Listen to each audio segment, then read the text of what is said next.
Today, we have Iurii Znak with us. Iurii runs a very successful B2B growth agency called Respect.Studio. But before Iurii turned Respect.Studios into a powerhouse agency, he was actually very much into gaming, and I'm sure he still is. He used to play World of Warcraft.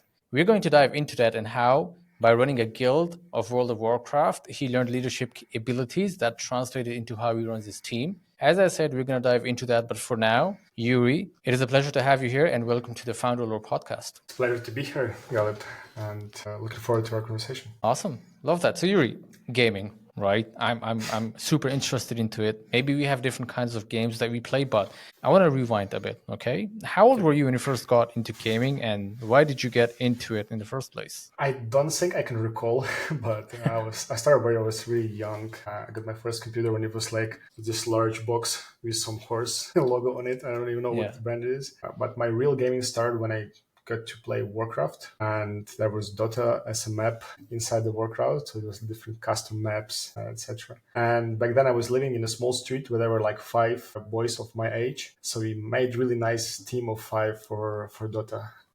It was really great. I think one of the best days for us were when it was someone's birthday, so we had to go to McDonald's, and after that we go to computer club to play Dota for several hours together, and it was really, really cool. Yeah. I think it was a journey for a few years until I switched to World of Warcraft when I got my PC to a different level. This game took me all myself inside for a few years. I think this was when I was 18, 19. Okay. Love that. And speaking of Warcraft, right? We had a conversation beforehand, and you said you were leading a Warcraft guild, right? And there's always a leader who runs the guild. You mentioned that you actually learned some leadership skills from back there as well, stuff that you still apply to the way you run your business today at Respect.Studio. How do you feel about that, knowing that a game can teach you so much that now you can actually apply it in real life scenarios? I think it's great because I was combining what I really love to do with some practical things. Back then I actually didn't even realize I was doing that. I was just having fun. But I think the biggest thing I got from it was my English, because I just had to speak to people, and this is where we started to use first voice communication to coordinate raids. Yes, I think like English was number one thing I got from gaming. But leading the guild, when you don't pay people to be the same time, the same day, doing their role, but just like motivating them with different tools was very important skill. And there were like different small things I learned from it, like how to ensure that your team doesn't have people that are irreplaceable, because someone can become a star and then he can like try to control everything and in a negative way, right? So we always wanted to have a backup. Imagine that like 24 people show up for planned meeting, and the key role, like we had usually it was a 10 because we only had 2 tanks, will never come up. They were like calling team and writing messages, and like now everyone is wasting their time. So organizing people, making sure they're responsible for what they're doing and for people was also very, very important lesson. Yeah, but also I felt huge sense of responsibility because we were number one guild, so we were pushing number one guild on our server. We were pushing through the new content, and it's really, really, really cool. And I was the youngest person in my guild, being the leader. Wow. So you were the youngest person in the guild and you were reading it. Now that ties actually very nicely into what I want to ask you next. You mentioned before that you feel like you have a sense of responsibility towards your team, right? Mm-hmm. And it stems from the fact that you were the eldest brother in the family. Do you think your leadership style would be any different if it weren't for your family dynamics? This is a very interesting question. I don't know. Probably it would be, because my sense of responsibility comes from me taking care of my little brother. And this is where I started to sacrifice my personal time, my gaming and other stuff towards him. And I learned that this is an important thing to do. And what is responsibility? I actually felt it. I think this later translated into me being responsible for my team in game, and then me being responsible for my team offline here in Respect.Studio. That's interesting. But at the same time, you were the youngest in the guild, right? Did you ever feel like maybe there should be somebody who's older than me who should be responsible for the guild? Or you were like, you know what, I don't care. I am the youngest, but I know that I can take it, so I'm going to do it. I didn't really thought about that. It was just like I wanted to play games seriously because I wanted to win. That's the mindset. So I thought like if you pull these age barriers, and I saw that the other guilds are doing that, we will look more serious. And that was the only reason I did that. So probably eventually like there were some people who were saying that they're older but they were younger. We were never checking IDs, right? But like the sense was that like pretty much most of them were older than me. Yeah, like I really took this thing seriously. I built my first website for my guild. This is actually Yeah. how I learned building websites. We had a form you need to fill, and you like usually take like few hours to go through all the questions if you want to apply for the guild. So like we took 2 evenings of our week for our regular meetings, and there were some extra events led by some other people now because they were like also developing the guild. So it was really serious, and back then I felt like this is the best thing I can do and like the most serious thing in my life. Love that. There's one thing that I'm still very curious about, right? Gaming is, if you consider it in terms of business, let's say it's a B2C thing, right? There are people, real life people, you interact with them, they play. For example, you were a gamer too. How did you, at what point in your life you felt like you could go into a B2B business or help B2B businesses? Because I'm just failing to make that connection. How did you make that move? I don't think there is like a clear connection. First of all, Okay. I think there was a lot of uh, it just happened kind of stuff. But the reason I wanted to go into B2B was because I had this conception, which is not true right now, as far as I understand, that I want to do some. I don't want to do a lot of things, and for me, B2C was like a lot of small deals. I wanted to focus my resources on doing one thing really good, let's say one sell, and then like chill, and that's it. So basically for me, B2B concept was like you don't need to do a lot, you just need to do fewer things better. Again, like you can do it in B2C now. So this was my like point of view back then, and this maybe led me to this B2B growth. And was it a scary decision to become a founder, to actually convince yourself that, you know what, I want to run a business? Was it scary or did it come to you naturally? I don't think it was ever a decision. So Really? things like that, like, are you just like you feel yourself like you're already doing this. But I Mm. had few small businesses like ecom before when I was running my guild. Actually, I was selling my iPhone cases. So I would So you were order already an from. entrepreneur then. Yes, yes, yes. I found nice things that in our local supermarket there was a store that was selling cases for iPhone, and they were like $3 or $4 each. And when I was surfing Alibaba, which is a Chinese retailer, Yeah. I think it's yeah for bulk orders, it was 0.2 cents, 0.02, Oh, which wow, was that is crazy. cheap. And I was like, okay, I can make some connections here. So I gathered all my money and I ordered all those cases, and I built my. We had this thing similar to Facebook here in Ukraine, and I just put it over there. And I was just selling them. It was like my passive thing to do. Once a month, I would order something and do this. Mm. And over time, there were like small things like that. I would run Kickstarter twice. I would then sell things on eBay just like naturally. I don't have a lot of money, so I was like hustling, doing all this stuff with some friends of mine. But when you talk about agency and becoming a founder of agency, it actually was a logical and natural continuation of my freelancing activities. So I was doing some work, and I remember this day I was going to Italy, so I had to appoint someone to do this work when I will be absent. So my friend said like, "Hey, I have my little brother who can take care of this." Mm. And today it's 9 years since this little brother is working with me. Wow. So yeah, this is how it all started. That is a crazy story. And there's one thing between all of this that was also your passion in terms of being a creative person, and that was music production, right? You mentioned it to me before that that was also something that you were considering doing. Can you tell us a bit about that? Yes. I always loved music. Back when I was when I didn't have Spotify, I have all these folders with my music for each month of the year, Mm. so I can always go back to music I listened back then. It was not the best way to organize music. Now it's organized in Spotify by genres, by mood, and stuff like this. But I always like listening to music, and music for me was a way to escape what's happening around me. So when I was building agency, actually, I was doing this late in the evening, so I had my headphones. I'll turn on music, so I don't hear any noise in the house, what's happening, so I can like tunnel focus on something.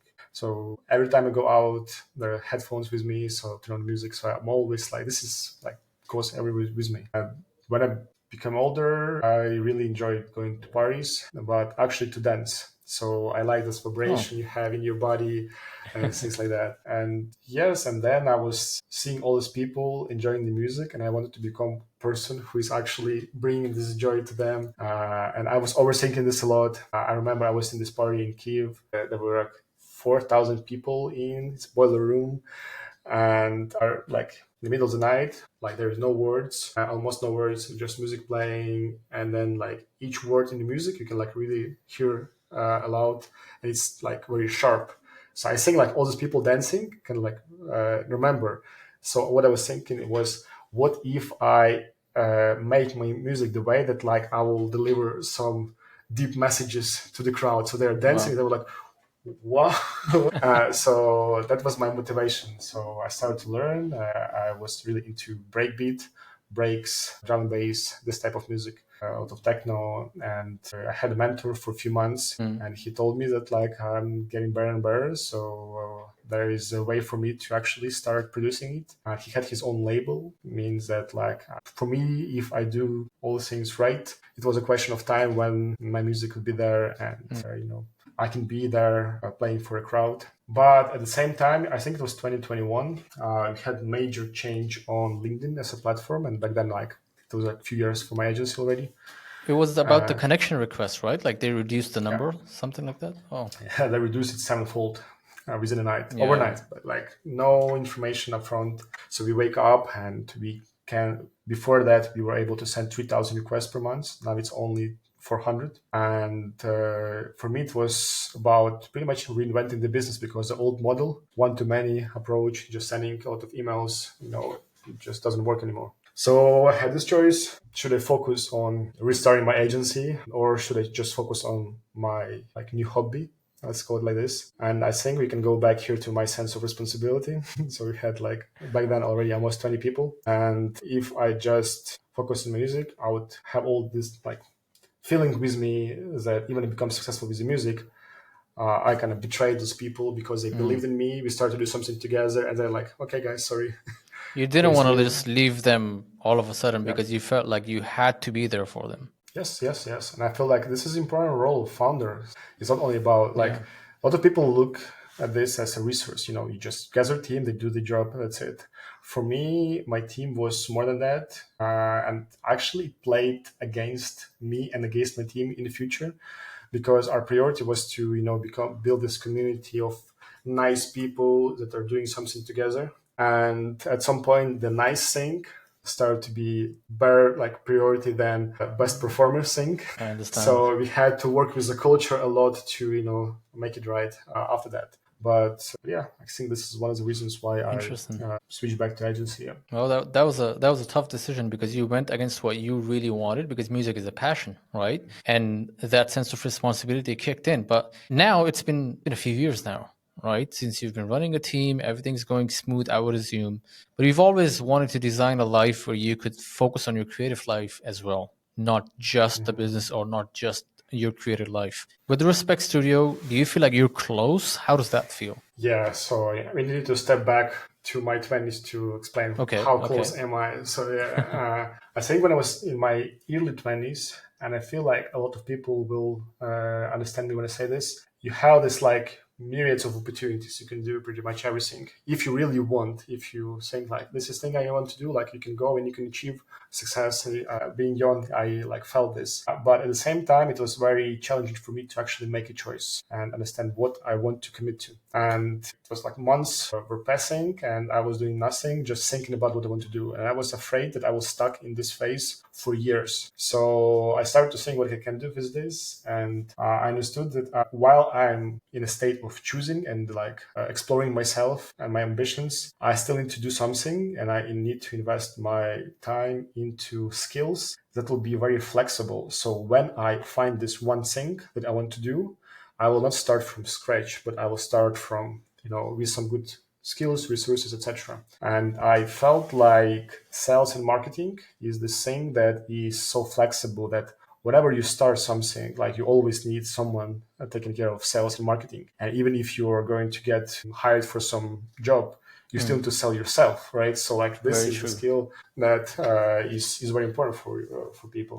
So I started to invest there, but at the same time, I wanted to have some kind of deadline. So eventually, I'll have my time to think about what is the next thing. Back then, I drafted the plan that like there is no logic behind that. There is just like nice numbers that when I will be in my 30, I should make a hard stop and go to some kind of sabbatical and live life where when I wake up, I don't do things that I need to do, but I do things that I want to do. And in this state, I want to decide my next, stage of my life. So I'm 31 right now, and the reason I'm a little bit late is because of the war in Ukraine. So it's not the worst thing that happened to us, obviously, but for me personally, this is obviously also important Of because this is course. like my life, right? So yeah, it delayed my goal, but when I was 30, I actually sold my company, but it was a sabbatical thing that was pending, and actually the plan is to do it this January. So I'm Oh, doing all the preparations right now. So the next couple of months will be very interesting for me. So I'll and be and getting ready. and where do you want to take the sabbatical? I actually go to Mexico first, Okay, and then I want to go down to Peru, to Argentina, so South just America. yeah, explore South America. I've never Nice. been there, so I want to. I think it's a really nice place to do sabbatical on different side of the world.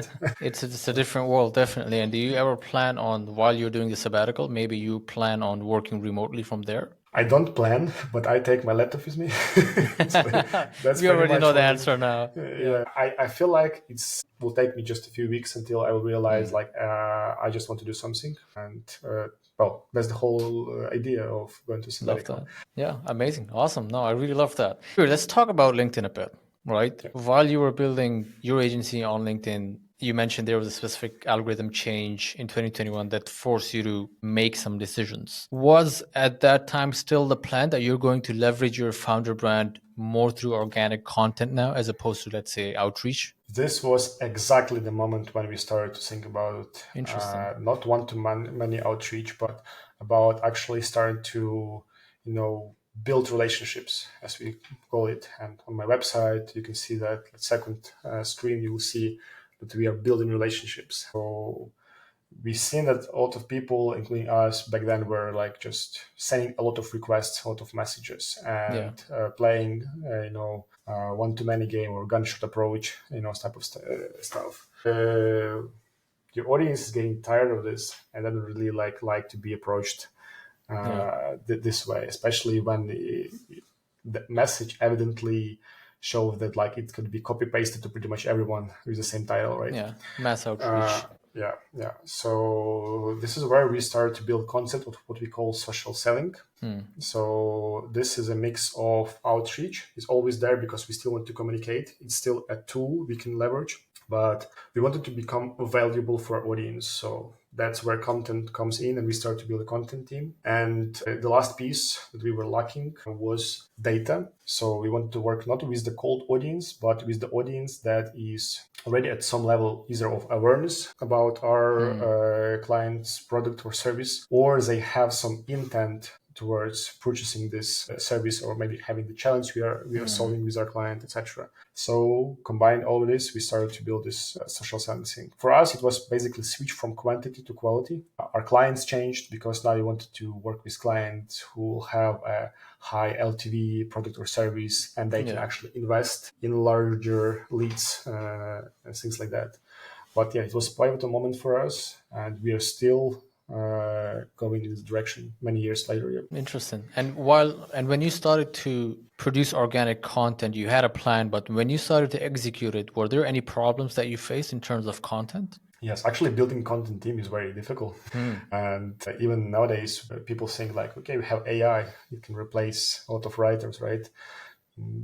Okay, if you just want to have text on your profile and Yeah. if that's content for you, okay. But if you want to do it in a meaningful way that it will resonate with people, with the audience. It takes so much more than that. One of the challenges we have is actually getting these deep insights from our clients so that we can post something unique that the audience will appreciate. If our clients are not engaged, the only source we have, if they don't write before that, is Google, and now we have AI for research. But it means that we are basically getting information that's already there. So pretty much nothing new. We are just like repackaging for our audience, which works in some ways, but that's definitely not the optimal thing. So I think this is one of the biggest challenges. Consistency is the challenge always, whether it's writing content for ourselves or writing for our clients. This is like at some point, like you are out of ideas and you need to kind of reinvent a lot of stuff, and there is this risk of reducing the quality for consistency. So this is something you need to balance all the time. Today, I think we face a challenge, and this is something we are working on, is to how to ensure you can cater your content to everyone who could be relevant to your business or to what you can like share. So in our case, our ICP consists of three different groups of prospects, which is founders, marketers, and salespeople. And I can, when I'm on sales calls, I'm talking to each of those. But when I'm on my profile, I actually want to focus my content, because the more focused is the content, and this is like the basic rule of marketing, the better is performance, because it better resonates with your audience, right? Yeah, 100%. And this is the choice we always make. Like, do you want to go a little bit broad to target more people and have a better chance to go, to get more awareness, or we want to get more engagement and more, engaged audience, targeted content? Yes. So this is the challenge, and we go through this challenge pretty much with every client we have, because they still have the same stuff we are dealing with. So Interesting. If you were to, let's say, throughout the years that you've been creating organic content through your founder profile, just how much do you think that attributes to Respect Studio's success, right? You guys even ended up being acquired towards the end too. Do you think content played a big role in this, specifically from your founder brand on LinkedIn? Yes, it's hard to quantify, measure it. But definitely there are many use cases for my sales process, because I'm doing what I preach, right? So I'm doing content on my profile, is getting some engagement. I'm doing the sales call, I can share my screen and show the numbers. So basically my content is helping me to do my sales process, and is the best thing, the best evidence that it's working for me. But I'm in this business, right? The second thing is there are a lot of leads that are coming from this, but it took us years until we got to this point. And this is something that a lot of our people I talk to won't realize, because they want leads for yesterday, and it just very true. Doesn't work with the content like this. But we had some nice messages, and I'm like usually like to have some screenshots of that and put in my pitch deck, of people who are messaging me saying like, hey, I was following you for a while, now you have this challenge, can we have a short chat? Maybe you can help us with this. So that's evidence of this working for us. And over time, we saw our pipeline growing with a number of inbound requests like this. And some leads took us years to close. So we were just like, they spent years following us and our content, what we were doing. And so that's second thing, I believe. I feel like for M&A, content gave confidence in the fact that like we know what we're doing. So this, I think like this removed big part of due diligence going into like asking us questions and things like that. So they saw that we are committed, we have some engagement, we have large following. So I say we, because behind my profile, there is a team helping me to ensure consistency, track analytics and stuff like that. So definitely, and we position ourselves as an expert. I think it's important, because there are many other agencies that will just copy paste tactics and they can't produce new, they can just replicate. And when you create and you share your original ideas, you show that you are someone who can create. And this shows your leadership, this shows your understanding of the market, understanding of the flow of the market, where it's all going. So you can actually start predicting something and being ahead of the curve. So I think, good content will help you in this way for sure. Yeah, I think that makes a lot of sense. I was recently reading the 2024 B2B Thought Leadership Report from Eldman and LinkedIn. They created combined. They mentioned that 7 out of 10 decision makers in the B2B space, they prefer judging a company's capability based on thought leadership content as opposed to the normal, usual marketing material, right? And I think that speaks volumes. It's such a massive differentiator. And obviously, you're doing a good job because you've been doing it for a while now and it's working for you. It has helped you with an acquisition as well, with the exit. So this is clearly working. And the answers that you gave me, I think that made a lot of sense. And a lot of people who are going to be listening to this is proof that it works, right? A lot of founders, they come to me and they're like, as you mentioned, they post for 1, 2, or 3 months and then they say, why isn't this working? For them, the definition of success is infinite inbound leads. All of a sudden, they don't even want to invest in it for at least 6 months. And they're like, this is not working. Let's cut it. So I resonate with a lot of what you it's just said. wishful thinking. But Exactly. they need to also understand that there is a lot of work done behind the curtains. So content being posted on the profile is only a it's big part, but it's still a part of the bigger picture. You need to engage with your audience. You need to communicate with them, not in a way like sending them a pitch of your service or product, but actually being curious, opening conversations, building some relationships, engaged with the external audience, going like their post, comment, not just AI written comment, but actually Provide some starting to value. open a conversation. And you won't see all of this work most of the time. Look at someone's profile that is successful with a number of engagement and likes they receive, but this is a must-have thing. Also, just to my perspective is that just working on the content rarely helps. So you need to look at this as a system, look at this holistically. So founders who are more active as a business person, going to speak at different events, going to podcasts, going to webinars, will get much more eyeballs to the content and those who just create content. So when you do all this stuff, basically you enhance your content writing ability, but efficiency. And the thing is that if you produce your content consistently, all those people who were researching you for your conference, your webinar, etc., now have a reason to follow you because you produce valuable content. So it all combines together. There is a shortcut to this. You can obviously run ads and get more eyeballs to your content. That's going to be expensive. So It you costs either more, be active, or you run ads. It still works, but for many SMB founders, they're not ready to spend so much for ads. Exactly. I had on one of my podcast episodes, you're aware, obviously, I had Justin Rowe with me, right? And he said the organic content that he creates and the revenue that he generates off the back of it, if he were to replicate that in terms of ads, let's say, it would cost him about $10,000 to $15,000 a month of paid ads, which is a lot of money, right? It is huge. So, the ROI, if you actually stick to it the long term, is absolutely massive. And I really appreciate you answering that, Iurii. Now, we are on to the final section of the podcast, which is the rapid fire section, right? Okay. The questions are going to be a tiny bit spicy and it will make you think, but I think it's going to be nice and interesting hearing your answers. So are you ready for it? Let's do it. There's only one way to find out. Awesome. So the first one is, if Respect.Studio disappeared tomorrow, right? What is the first personal project that you dive into to rebuild your life, you could say? Is it going to be music? Is it going to be something in gaming, or maybe start another agency? If it was pre-M&A, that would be AI for sure. AI. I would start doing something with AI, just playing around with different stuff, trying to optimize something for myself and then try to scale it. Post M&A, maybe I would go into investment. I'll try to think how I can use the acquired cash in order to generate more cash, basically, which is a whole different job, let's say. Exactly. Love that.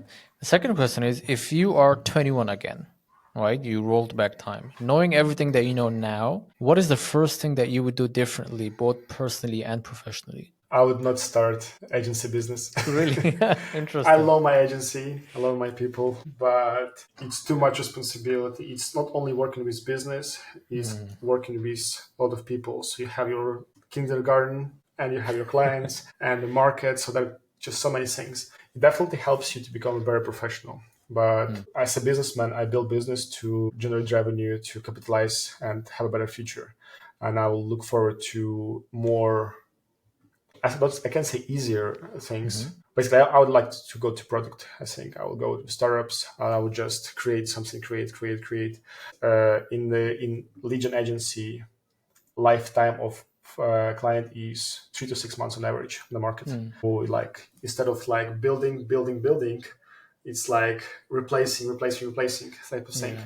So it drains a lot of energy, and market can change in overnight, as we just discussed Yeah. earlier, right? So you need to continuously build and build and build, and it never like stays. It's like a castle from the sand, right? Yeah. Yeah, it makes a lot of sense. And I think, yeah, it's fair. I mean, it's a lot of work, right? And you have to rebuild every single time because the lifetime is 3 to 6 months. Now, the third question is, what is the one thing that you still struggle with despite being years of being a founder?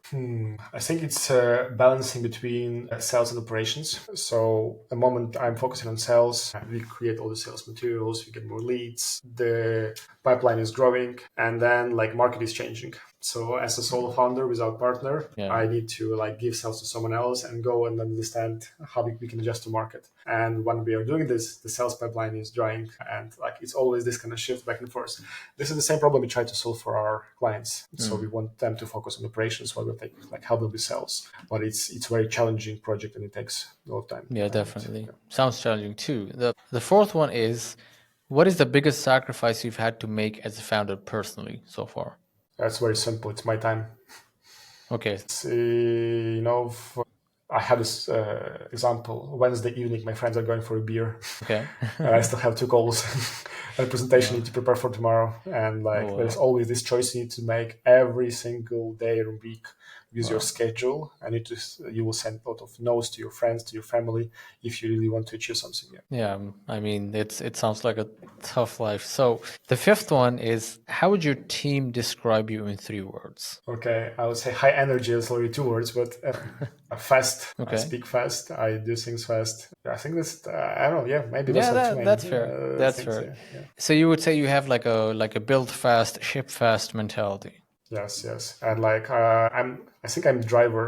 So someone who Okay. is going there, and we had a discussion that without me, meetings are like slow and nice. People can have time to think. With me, there is no like seconds to think between words. So we just like do something, discuss, and then like it feels like we were in a gym for an hour together. Yeah. Love that.